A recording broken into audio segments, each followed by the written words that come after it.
You're very happy. I mean, this was a goal we talked about since Memorial Day last year. These kids have worked extremely hard all summer long, all fall, and the season, didn't come easy. We had our challenges. Our back was against the wall, and I've been saying, the things in life you remember aren't always the things that come easy. It's sometimes the things that come really hard, and like a lot of the championships, this one was hard. But you're happy for the 4 seniors, Tingle, Imes, Self, and Amlung.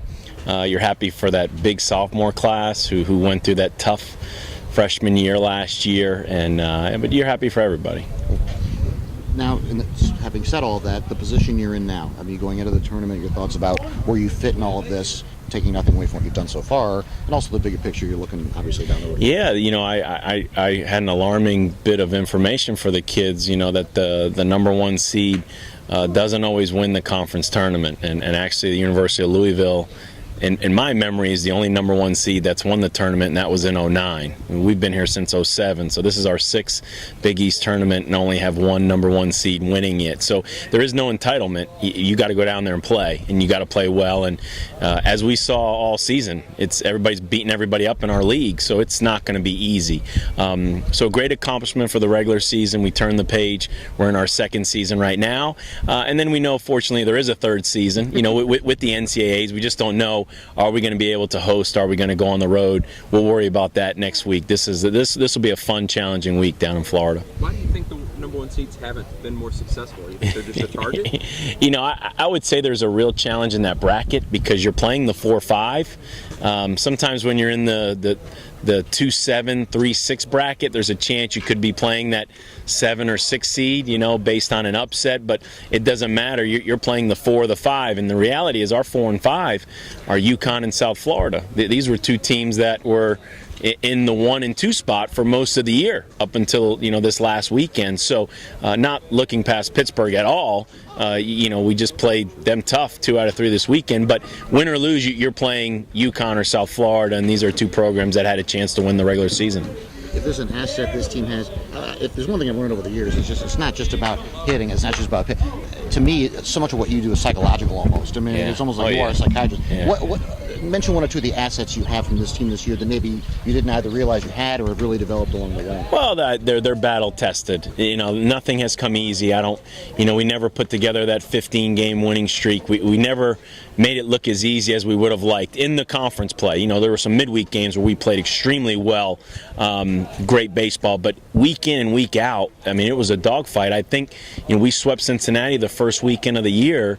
I don't think we swept another opponent the rest of the year. It was just a fight every weekend. So our kids respect the league and respect our opponents, and my job is to make sure that they know there's no entitlement. But I'd like to think what we just went through for 9 straight weekends, they know they're in for a real test this week. We saw a little bit of video of the reaction when you found out on the bus that it was what was that like? We say this every year in baseball. You see something new every year. And usually it's between the lines. This was obviously the first dog pile on a bus that I had ever seen or witnessed or experienced. So you're happy. You're really happy for the kids because, as Derek Self mentioned, I think that's his 5th dog pile since he's been here. Jeff Arnold was here for 4 years and he dog piled 7 times. As coaches, it's one of our goals.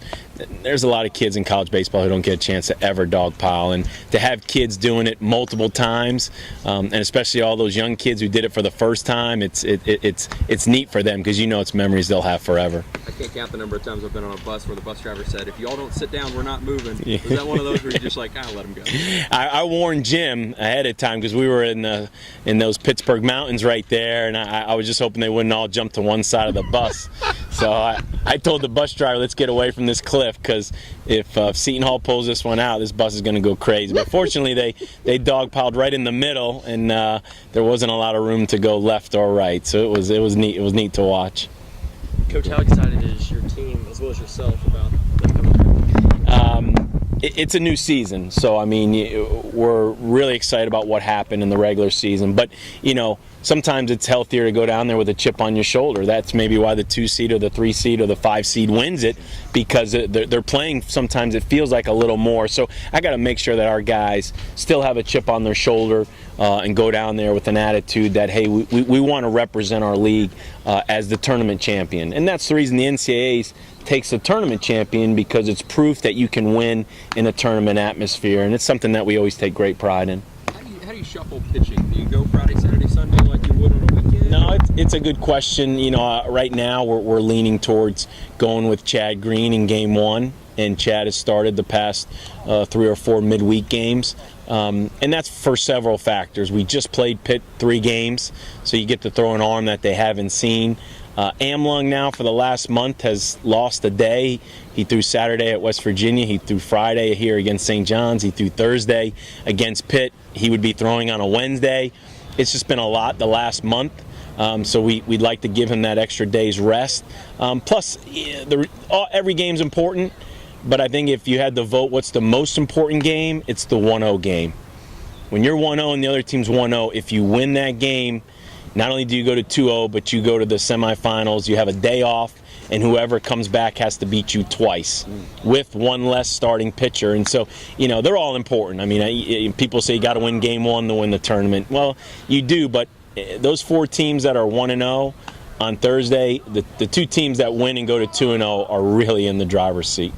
I know you've been focused on your team, but having 3,000 fans out for Louisville softball this weekend and ESPN games, what can that mean for their program, you think? It was awesome watching it. We got to see the Kentucky win on the bus Saturday night, so our guys were in a good mood to begin with, but cheering loud and proud of the softball team, and just to get that exposure. In the NCAAs, there's only 2 regionals of the 16 on TV, and it's one on the East Coast, one on the West Coast. So we've hoped that we would be one of those East Coast sites, and for several reasons we haven't gotten it yet. But to see the softball team get it, what great exposure! Not just for them and their program, but for the whole athletic program.